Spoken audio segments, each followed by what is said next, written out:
Midnight. The border town is quiet and dark. No weird opening spiel, just this ordinary night, and me. My life as a coyote, a human smuggler, is starting. I am loading water jugs and snacks into the back of a dusty lorry, checking the spare radio battery. I already know the Sonoran Desert can hit 48 degrees Celsius, 118 degrees Fahrenheit in summer. So every drop of water is precious. I haul another container into the hatch. My boots sink into sand that's still warm from the day. Up ahead lies almost 2,000 miles, about 3,200 kilometers of border. A mix of fences, walls, and free terrain. I remind myself, this is smuggling, not kidnapping. These people have paid me for a trip. They chose it themselves. I'm not forcing anyone's hand, and anyway, U.S. law punishes smugglers heavily. If I'm caught knowingly transporting someone without papers, that's up to 10 years behind bars. And if someone gets hurt or killed on the way, the sentence jumps even higher. I could be looking at 20 years or life. But I try not to dwell on that tonight. Our first clients are a family of 4 from Central America, waiting in a dusty Mexican village. 2 kids clutch their parents' hands. They paid me thousands already. I took my cut up front, as is the custom. Journalists report people sometimes pay about $8,000 each for a desert crossing. By hiding in vehicles, it's even pricier, up to $20,000 per head.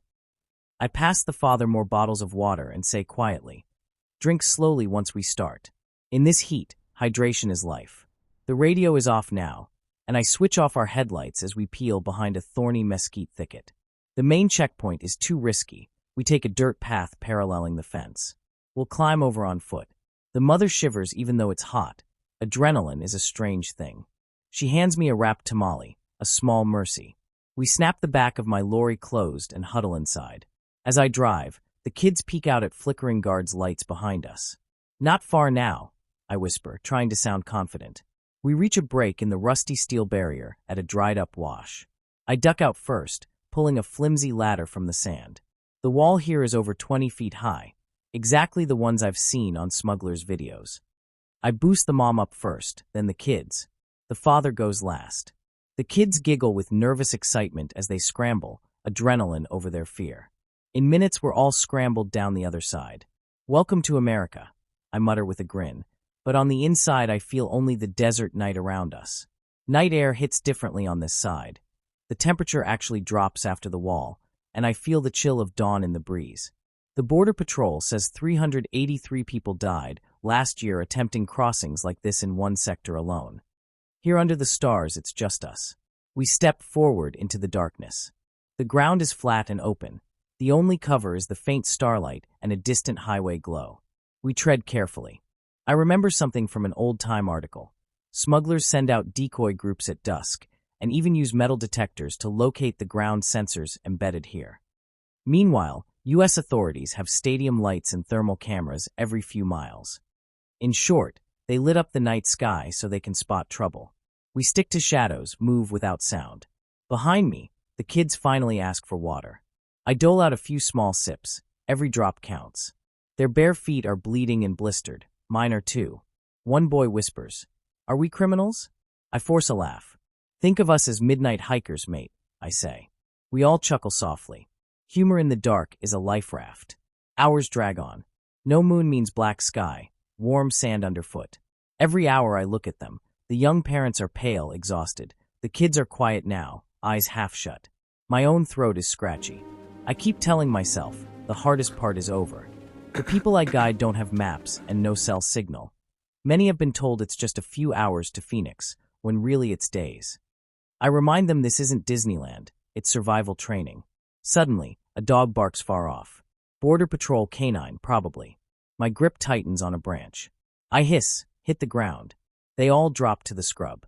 The dog's distant barking stops. For a minute, nothing moves.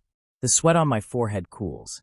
We inch away the next chance we get, not daring to break cover, until the last growl dies off. When the sky begins to pale in the east, we crest a dune. Ahead is a thin ribbon of silver, the Rio Grande. The real U.S. side. We're almost there, but first we must cross that river. Each of them takes a running leap into the shallow current. I wade arm deep, carrying the little girl on my shoulders. The mother's knee gave way a while back. I whisper, "Easy does it, stay low." The water is cold enough to slow the thump of my heart. On the far bank, a Border Patrol tower squats in the dust, cameras swiveling, eyes in the sky. I press us flat in the reeds. The kids wet from crossing, shivering on the bank. I pull out my phone, signal. I text my checkpoint contact, just what I promised. I keep them moving east. We reach a little used road. A rusted pickup truck waits hidden behind a tumble of boulders. My partner from the north, a wiry guy named Luis, pokes his head out. Quick, I say, and we all pile in. The engine coughs awake, and Luis peels out before the agents at a distant checkpoint can spot us. Behind the windows, the family is quiet now, staring forward with tired eyes. I give the father a quick nod. They made it. Back in Mexico by dawn, I pull over at a roadside stall and gulp coffee. My hands still tremble from the night's adrenaline. Across the border, the U.S. reported finding 300 bodies in the desert last year.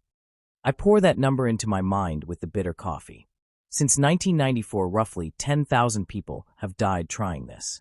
And that's likely an undercount. Every grim statistic fuels me to move smarter, faster. In a border town cafe, the news replayed another horror. 53 people suffocated in a smuggling trailer in Texas. Last year. I did my best to keep this load safe. My take from this run is a few thousand pesos, after fuel, food, and paying off anyone who might recognize our truck. I curse under my breath about how much of it goes to bribes. As one seasoned guide confessed, everyone gets paid. He spent 70% of his cut greasing palms. No kidding.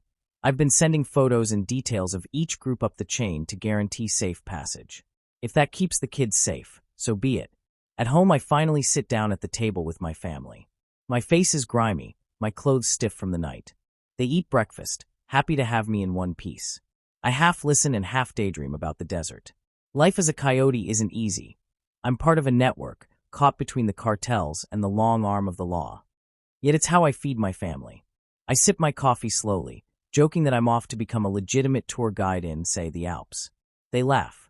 For now, the border will have to do. Evening comes, and I know the desert cools but never truly sleeps. Soon another group will try their luck under cover of darkness. My phone buzzes, more urgent messages. Time to rest, however little. Tomorrow, or rather tonight, I'll do it all again. This is life along the U.S. Mexico border for someone like me, dangerous, unpredictable, and filled with tension, but strangely normal.